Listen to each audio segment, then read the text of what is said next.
सीतापतिः पातु हृदयं जामदग्न्यजित् मध्यं पातु खरध्वंसी नाभिं जाम्बवदाश्रयः करौ सीतापतिः करौ औची मात्र सीतापती सीतापती सी दीर्घ ता दीर्घ सीतापती पती नंतर तीवर विसर्गाचं पितीवर पुढे असणाऱ्या विसर्गाचे उच्चारण फ सारखं करौ सीतापती पातु तू ह्रस्व हृदयै हृदयै म्हणा किंवा हृदयन म्हटलं तरी चालेल जामदग्न्यजित जामदग्न्य जित जित तो अर्धा मध्यम मध्यम पातु खरध्वंसी खरध्वंसी खर रवर असणाऱ्या रवर धचा आघात खरध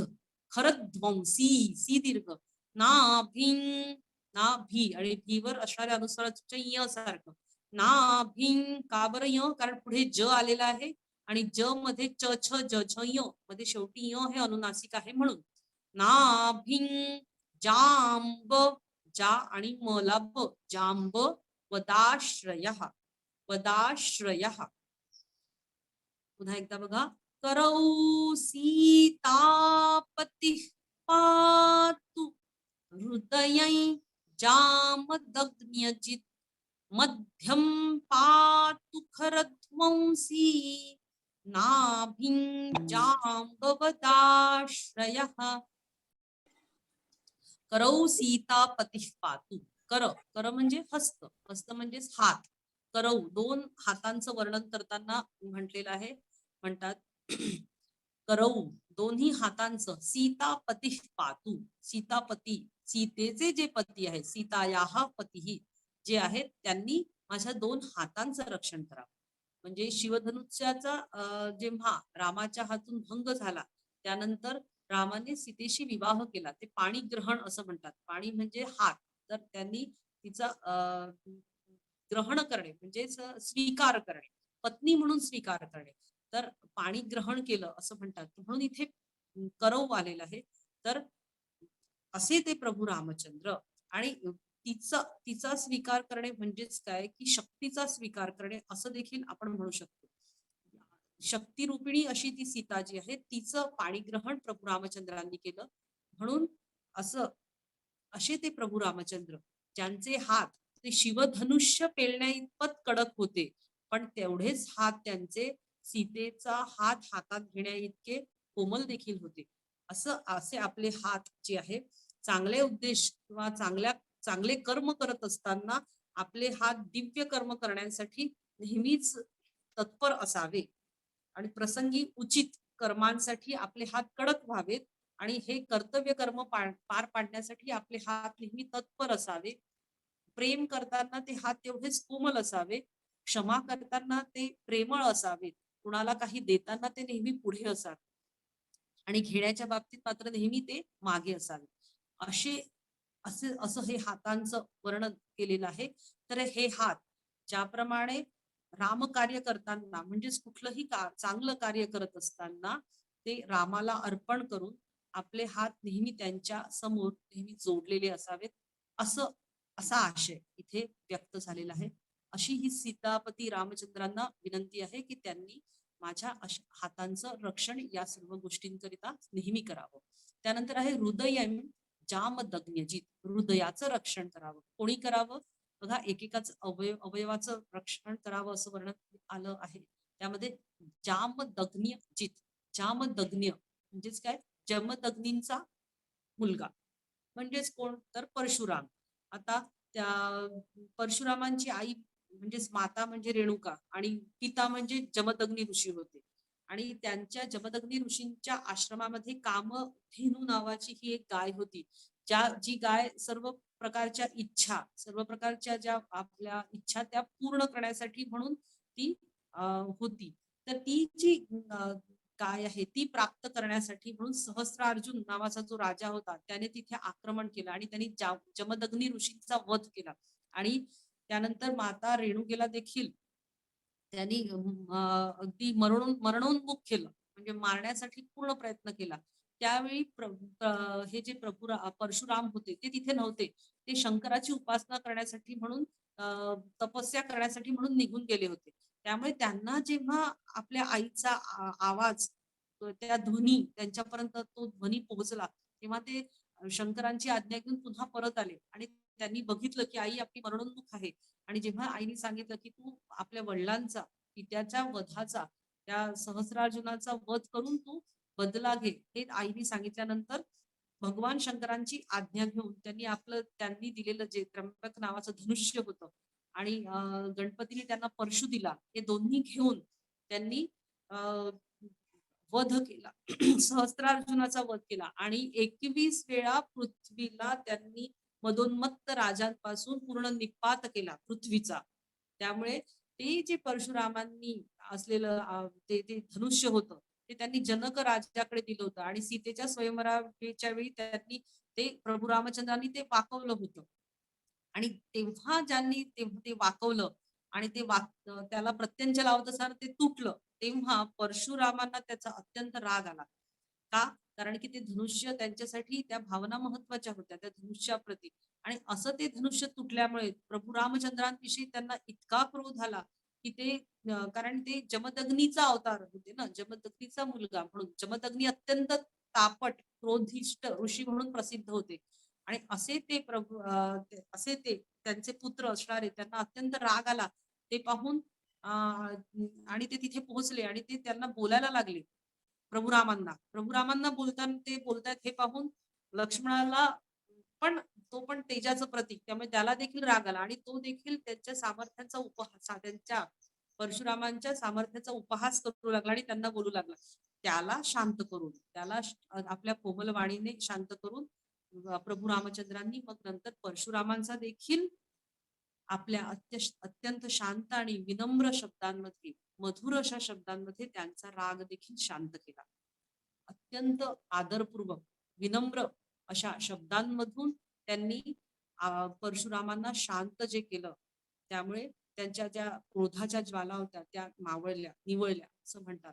त्यामुळे असे हे प्रभू रामचंद्र, त्यांचं वर्णन करताना जे म्हटलेलं आहे की असे हे प्रभू रामचंद्र माझ्या हृदयाचं रक्षण करावं, कारण हृदय हे महत्वाचं इंद्रिय आहे.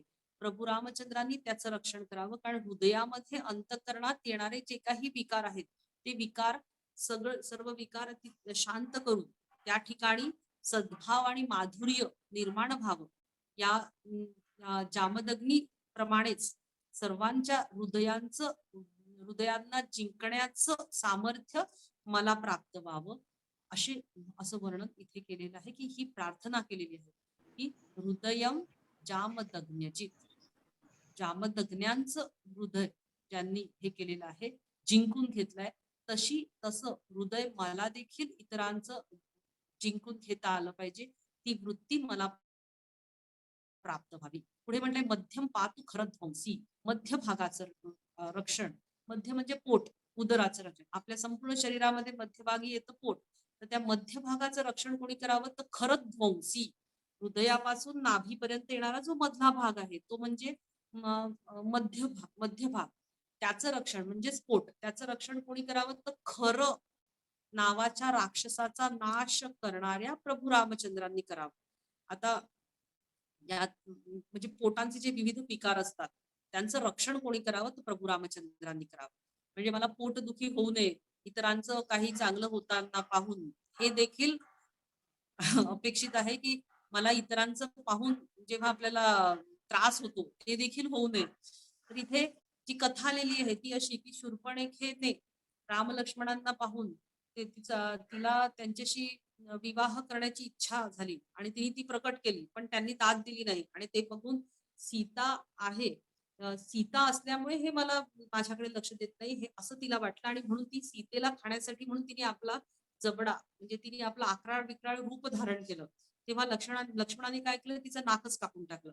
आता तिला राग आला आणि ती आपल्या भावांकडे, त्यावेळी तिचे भाऊ जे होते खरं आणि दूषण, हे शूर्पणखेचे भाऊ दंडकारण्यातच होते आणि त्यांच्याजवळ त्यांचं 70,000 असं राक्षसी सैन्य होतं आणि ते तिथेच होते.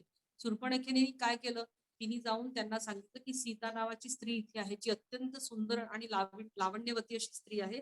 तर तुम्ही तिला मिळवा आणि तिला मिळवण्यासाठी तुम्ही राम लक्ष्मणांना मारून टाका, असं तिने सांगितलं.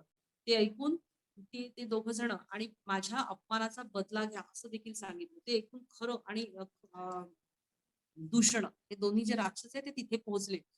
पण त्यांनी जेव्हा रामचंद्रांना बघितलं, तेव्हा त्या रामचंद्रांना बघितल्यानंतर त्यांना मारूच नये असा असा त्यांच्या मनामध्ये एक विचार निर्माण झाला. आणि ते म्हणाले की आम्ही तुम्हाला मारणार, आम्ही तुम्हाला तुम्हाला नाही मारणार, तुम्ही इथनं निघून जा. ती सुंदर स्त्री आहे ती आम्हाला देऊन द्या आणि तुम्ही इथनं निघून जा. म्हणजे रामाच्या दर्शनाने सर्व विकार देखील नष्ट होतात. पण असं असून सुद्धा त्यानंतर मग प्रभू रामचंद्रांनी त्यांचा वध केला, कारण की त्यांच्यामध्ये असणारी जो एक छोटासा विकार होता तो शिल्लक होता आणि म्हणून मग त्यांनी त्यांचा नाश केला. तर अशा ध्वंसी खरं नावाच्या राक्षसाचा वध करणाऱ्या प्रभू रामचंद्राने माझ्या पोटाचं रक्षण करावं, माझ्या पोटामध्ये काहीही वाईट गोष्टी राहणार नाही असं करावं, अशी माझ्यावर कृपा करावी. माझ्या अंतर्मनात असणारे जे वासना, दंभ, लोभ या वृत्ती आहेत या नष्ट कराव्या, म्हणजेच मध्य भागाचं रक्षण करावं असं वर्णन आलेलं आहे. नंतर आहे नाभीम जांबवत आश्रय. जांबवत आश्रय, जांबवत म्हणजे जंबुवान, त्याला आश्रय देणारे प्रभू रामचंद्र जे आहेत त्यांनी माझ्या नाभीचं रक्षण करावं. आता जंबुवंताचा आणि आपल्या नाभीचा काय संबंध? इतर सर्व अवयव जी आहेत ना, ती त्यामध्ये काही ना काहीतरी विकार असतात. पण आता नाभीमध्ये तर काही विकार पण नसतात. जसं पोट आहे, खांदा आहे, हात आहे, यांच्यामध्ये काही विकार उत्पन्न होऊ शकतात. नाभीमध्ये तर काही विकार उत्पन्न होतच नाही. मग त्या भागाचं रक्षण जंबुवंतांनी करावं असं का म्हटलेलं आहे? कारण की बघा, असं म्हणतात की जांबुवंत जे आहे ते ब्रह्मदेवाच्या जांभईतून निर्माण झाले आणि त्यानंतर त्यांना अनेक प्रकारच्या सिद्धी प्राप्त होत्या आणि त्यांना भरपूर आयुष्य होतं. म्हणजे असं म्हणतात तीन प्रकारची काळ त्यांनी अनुभवले. त्यामुळे त्यांनी सत्ययुगामध्ये ते बळीराजाच्या यज्ञस्थळामध्ये जेव्हा बळीराजाचा यज्ञ सुरू होता त्यावेळी ते वामनावतारात हजर होते आणि वामनावतारामध्ये त्यांनी ते बळीराजांना बघून त्यांनी रूपात असणाऱ्या प्रभू विष्णूंना बघितल्यानंतर त्यांना अत्यंत आनंद झाला आणि त्यांनी तिथे त्यांना प्रदक्षिणा घातली. त्यानंतर त्रेतायुगामध्ये ते रामचंद्रांसोबतच होते आणि नंतर द्वापार युगामध्ये स्यमंतक नावाचा जो मणी आहे तो प्राप्त करण्यासाठी जेव्हा कृष्ण तिथे पोहोचला तेव्हा 28 दिवस कृष्णाशी त्यांनी युद्ध केलं आणि युद्ध केल्यानंतर जेव्हा त्यांच्या लक्षात आलं की नाही, हा कृष्ण म्हणजे साधा सुद्धा मनुष्य नाही, तर हा प्रभू रामचंद्रांचाच अंश म्हणजे प्रभू रामचंद्रच आहे, हे जेव्हा त्याच्या लक्षात आलं तेव्हा त्याने तो तो जो स्यमंतक मणी होता तो मणी आणि आपली पुत्री जांबवंती ही कृष्णाला अर्पण केली होती.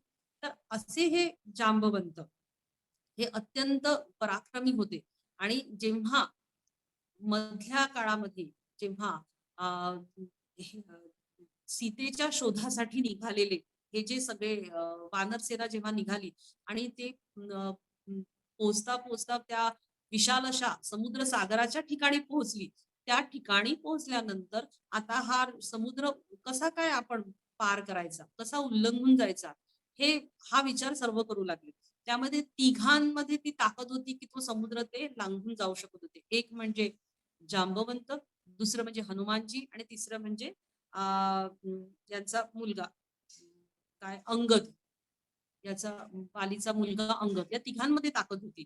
आणि त्यामध्ये जांबुवंत म्हणाले की मी जेव्हा पहिल्या अवतारामध्ये प्रभू रामचंद्रांच्या अवतारामध्ये जेव्हा वामन अवतार होता तिथे जेव्हा मी प्रदक्षिणा घातली की कितीतरी मोठं असं स्वरूप होतं आणि त्यानंतर मी इतका काळ हे कार्य करत आलोय तर आता माझं वय झालंय, त्यामुळे मी करू शकेन, पण केल्यानंतर मी परतू शकेन की नाही याची मला खात्री वाटत नाही, वय खूप झालं होतं, त्यामुळे मी करणार नाही. अंगद हा तिथल्या सेनेचा स्वामी आहे, तर त्याला एकदम पाठवलं आणि जर त्याला काही झालं तर मग पुढे सेनेचं काय होणार, म्हणून त्याला पाठवणं शक्य नाही. म्हणून हनुमंताला त्यांनी सांगितले की हनुमंता तू जा आणि तू जाऊन रक्षण कर, तू जाऊन तिथे जाऊन बघून ये की सीता आहे की नाही. आणि हे सांगत असताना त्यांनी त्याला हनुमंताला मात्र तुम्हाला माहिती आहे की हनुमंताच्या ज्या शक्ती होत्या त्या निद्रिस्त स्वरूपात होत्या. लहानपणी त्यांनी अत्यंत विविध जे काही त्या काळात लहानपणीचे जे काही कार्य केले त्यामध्ये त्यांनी ऋषींना खूप त्रास दिला. तर ऋषींनी त्याला शाप दिला होता की तुझ्यामध्ये ही जी शक्ती आहे ही शक्ती ज्या शक्तीने तू आम्हाला त्रास देतो आहे, यज्ञ याग ते तोडफोड करून टाकायचे. आणि यज्ञाला त्रास दिल्यामुळे ऋषींनी त्यांना शाप दिला होता हनुमंताला की तुझी शक्ती तू विसरून जाशील. पण नंतर मग उशाप देखील दिला की तू विसरला तरी पण जेव्हा तुला कोणी आठवण करून देईल तुझ्यातल्या शक्तीची तेव्हा ती जागृत होईल. आणि अशा शापग्रस्त असल्यामुळे हनुमंताला काही आपली शक्ती माहिती नव्हती. तेव्हा जांबवंतांनी त्याच्या शक्तीचं वर्णन करून स्तुती करून त्यातल्या त्या शक्ती आहे त्या जागृत केल्या. आणि अशा प्रकारे हनुमंताने मग नंतर पुढचा जो पराक्रम केला तो आपल्याला सर्वांना माहितीये. तर असे ते जांबुवंत ज्यांनी हनुमंताची शक्ती जी आहे ती जांबुवंतांनी जी जागृत केली. आपलं नाभी केंद्र जे आहे ना ते असं म्हटलं जातं तो शरीराचा मध्यभाग जो आहे हा केंद्रस्थानी मानला जातो. आणि मानवी जीवनाचं केंद्र म्हणजे काय आहे तर परमेश्वर प्राप्ती. आणि हे जे आहे हे केंद्र म्हणजेच आत्मस्वरूपाकडे जेव्हा आपण जातो तेव्हा प्रत्येकामध्ये एक सुप्त शक्ती नेहमीच असते. ती सुप्त शक्ती फक्त प्रेरणेने जागृत होत असते. आणि ही जेव्हा जागृत होते तेव्हा माणूस आपली उन्नती प्राप्त करून घेत असतो. म्हणून हनुमंतातली जी शक्ती जांबवंताच्या प्रेरणेने जागृत झाली त्या जांबवंताच्या प्रेमांचे आश्रयस्थान असलेल्या प्रभू रामचंद्रांनी कोणत्याही माझ्या महान ध्येयाकडे मी वाटचाल करत असताना माझ्यातील जी ही शक्ती आहे ही जागृत करावी यासाठी नाभीम जांब वदाश्रयः असं हे वर्णन केलेलं आहे. हा सुग्रीवेश कटी पातु सखिनी हनुमत प्रभु ऊरू रघुत्तम पातु रक्ष कुल विनाश कृत सुग्रीवेश सुग्री ग्र दीर्घ सुग्रीवेश सुग्रीवेश कटी पातु कटीचा टी दीर्घ आहे आणि पातु सुग्रीवेश कटी पातु सक्थिनी सक्थिनी सवर कचा आघात सक्थिनी सक्थी आणि नी दीर्घ सक्थिनी नी लांबायचा हनुमत प्रभु हनुमत प्रभु सुग्रीवेश कटी पातु सक्थिनी हनुमत प्रभु ऊरू ऊ दीर्घ आणि रू दीर्घ उरू नाही म्हणायचं ते ऊरू ऊ पण लांबा आणि रू पण लांबा म्यूट असताना सुद्धा म्हणून बघत चला ऊरू रघुत्तम रघुत्तम भू दीर्घ त्यामुळे रघुत्तम पातु ऊरू रघुत्तम पातु रक्ष रवर कचा आघात रक्ष क्ष जो आहे क्षत्रियाचा त्यामध्ये क हलका क आहे म्हणून रक्ष रक्ष नंतर विसर्ग त्याचं उच्चारण ख सारखं रक्ष कुलविनाशकृत रक्ष कुलविनाशकृत कुल विनाशकृत सुग्रीवेश कटी पातु सक्थिनी हनुमत प्रभु ऊरू रघुत्तम पातु रक्ष कुल विनाशकृत सुग्रीवेश कटी पातु कटी सुग्रीवेश सुग्रीवस्य ईशः इति सुग्रीवेश सुग्रीवाचा ईश म्हणजे स्वामी जो आहे म्हणजेच कोण प्रभू रामचंद्र यांनी माझ्या कटी भागाचं म्हणजे कमरेचं रक्षण करावं. कंबर जी आपण म्हणतो तिचं रक्षण करावं कारण ही कंबर जी ही आपल्याला धारण करण्याचं सामर्थ्य असतं. त्यामुळे या कमरेचे विकार मला होऊ नयेत यासाठी सुग्रीवानी माझं सुग्रीवाचा जो ईश आहे त्यांनी माझं रक्षण करावं. आता यामध्ये भरपूर मोठी कथा आहे. आता सुग्रीव कोण वाली कोण आणि त्या दोघांचं एकमेकांवर असणारं अत्यंत प्रेम कारण ते भाऊ होते. पण पुढे जाऊन जेव्हा एका राक्षसामुळे राक्षसाच्या मागे लागल्यामुळे वाली त्याच्यासोबत तिथे गुहेत पोहोचला तेव्हा खूप काळ तो परत न आल्यामुळे तिथे बाहेर उभा असणारा जो आहे जो सुग्रीव होता तो तिथे तसा बराच काळ उभा राहिला. पण नंतर एकदम रक्ताचे लोट पाहू लागले, तेव्हा त्याला असं वाटलं आपल्या भावाचा विनाश झाला आणि म्हणून त्यांनी काय केलं, त्या गुहेवर एक दगड ठेवून दिला आणि तो परत आला आणि अत्यंत दुःखी होता. पण त्याला मग पण तिथला आता राज्यासन रिकामं राहू नये म्हणून बाकीच्यांनी त्याला खूप प्रार्थना केली आणि म्हणून मग तो तिथला राजा झाला. असं किष्किंधेमधला तो राजा झाला आणि राजा झाल्यानंतर थोड्या काळानंतर जो वाली होता तो परत आला. त्याला गैरसमज निर्माण झाला, की या सुग्रीवानी आपल्या तिथे त्या गुहेवर दगड ठेवून दिला आणि मुद्दाम मला तिथे आत ठेवून दिला आणि स्वतः राज्यावर बसला.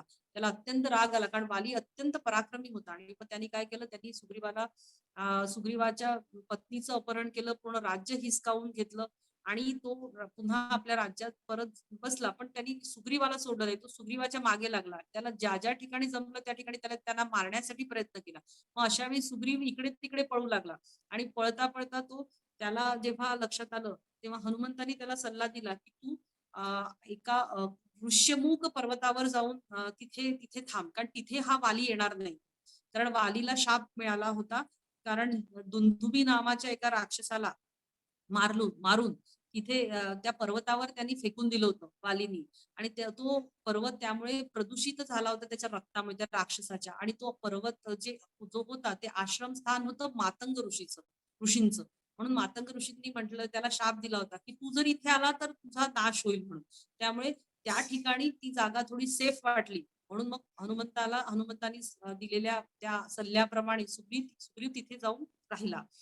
तर त्यानंतर अशा प्रकारे तिथे त्या ठिकाणी जेव्हा पुढे जाऊन राम लक्ष्मण यांची भेट सुग्रीवाची झाली, त्या मैत्रीतून मग त्यानंतर त्यांनी सुग्रीवाची मदत केली आणि सुग्रीव त्याला पुन्हा त्याचं राज्य परत मिळालं. वालीचा नाश झाला. पण राज्य परत मिळाल्यानंतर सुग्रीव जो होता तो आपल्या उपभोगांमध्ये रमून गेला आणि त्यानंतर तो विसरूनच गेला, की आपल्याला प्रभू रामचंद्रांची सीतेच्या रक्षणासाठी, सीतेला शोध घेण्यासाठी आपल्याला मदत करायची, ते विसरून गेला. त्यावेळी बराच काळ लोटल्यानंतर जेव्हा सुग्रीवानी मदत करण्याचं त्याचं काही चिन्ह दिसलं नाही, तेव्हा लक्ष्मण पुन्हा सुग्रीवाकडे गेला आणि त्यांनी त्याला चांगल्या कडक शब्दात त्याला धारेवर धरलं आणि हजेरी घेतली आणि त्याला म्हटलं, की असं कसं तू विसरून गेला. ते लक्षात आल्यानंतर मग कंबर कसून सुग्रीवाने त्यांची मदत करण्याचं ठरवलं. हा जो सुग्रीव आहे हा मानवाचं अशा मानवी स्वरूपाचं प्रतीक आहे. आपलं कार्य आपण करत असताना, कर्तव्य कर्म करत असताना आपण कधी कधी प्रभूंची आठवण करतो आणि आपल्याला देवानी मदत केल्यानंतर आपण विसरून जातो. तर ते न विसरता आपण प्रभू रामचंद्रांची म्हणजेच आपल्या आराध्य देवतेची त्याचं आपल्या बाबतीत तसं होऊ नये. आपल्याला जे कार्य सांगितलंय ते त्यासाठी आपण कटिबद्ध व्हावं. कटी म्हणजे कंबर कसून आपण ते कार्य करण्यासाठी तयार राहावं. अशा प्रकारे आपण आपले कार्य सदैव करण्यासाठी कटिबद्ध राहावं, अशी प्रार्थना इथे केलेली आहे. आणि नंतर आहे सक्थिनी हनुमत प्रभू. सक्थिनी म्हणजे मांडी. हा जो भाग आहे हा पुढे उरु हा शब्द आलेला आहे. उरु रघुत्तम पातु, तिथे त्याचाही अर्थ मांडी होतो. तर मांडी आणि त्याच्या आधीचा भाग या कंबर या मधला जो भाग आहे याचं वर्णन इथे म्हणजे जांघेचा भाग जो आहे त्याला सक्ती अशा शब्दाने इथे वर्णन केलेलं आहे. माझ्या जांघेचं रक्षण जो आहे, या भागाचं रक्षण कोणी करावं तर हनुमत प्रभू, हनुमंताचा जो स्वामी आहे त्यांनी करावं. आता खरं तर इथे सर्व अवयवांचं रक्षण करावं असं केलेलं आहे. जे सुप्त अवयव आहेत त्यामध्ये जांघेचा वरचा भाग येतो, त्याचं वर्णन करावं असं का आलेलं आहे?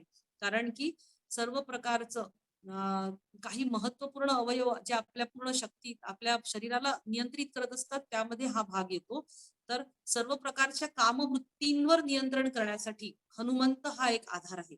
सर्व प्रकारच्या वाईट दुष्ट प्रवृत्तीप्रमाणेच आपल्यात निर्माण होणाऱ्या ज्या कामवासना आहेत त्या स्थिर करण्याचं कार्य जे आहे ते हनुमंताचा जो प्रभू आहे त्या प्रभू रामचंद्रांनी करावं असा इथे अर्थ अपेक्षित आहे. उरु रघुत्तम पातु. आता रघुत्तम म्हणजे उत्तम, रघुकुळातील जो सर्वश्रेष्ठ आहे त्यांनी माझ्या उरूचं म्हणजेच मांडीचं रक्षण करावं असं एकेका भागाचं वर्णन करत असताना इथे आले. आणि रक्षक कुलविनाशकृत असं जेव्हा वर्णन आलेलं आहे, रघुत्तम आणि कुलविनाशकृत ही दोन नावं या ठिकाणी वापरली आहेत. मांडीवर लहान मुलाला घेतल्या जातं, अत्यंत प्रेमाने मांडीवर लहान मुलाला घेतलं जातं. त्याचप्रमाणे म्हणजेच काय तर एका प्रेमाने घेऊन एका आपण आपल्या संस्कृतीचं रक्षण हे आपण एका प्रकारे करत असतो. त्याचप्रमाणे मांडीमध्ये सुद्धा सामर्थ्य असतं. ही जी शक्ती आहे, हे जे सामर्थ्य आहे, म्हणून बलवान लोक जेव्हा कुस्ती खेळतात तेव्हा ते मांड्या ठोकतात असं म्हणतात. तर ते जे आहे तो देखील अर्थ इथे अपेक्षित आहे की आपल्या मांड्यांचं रक्षण जे आहे ते या प्रभू रामचंद्रांनी करावं. म्हणजे आपल्या प्रतिस्पर्धी दुर्जन जे अत्याचारी लोक आहेत त्यांचं आपण जेव्हा आव्हान करतो आणि त्यांच्या विरुद्ध लढतो तेव्हा आमच्यामध्ये असणारे ते जे सद्गुण आहे ते टिकून राहावे यासाठी आम्हाला प्रभू रामचंद्रांनी मदत करावी. म्हणून प्रभू रामचंद्रांनी आमच्या मांड्यांचं रक्षण करावं असं इथे वर्णन आलेलं आहे.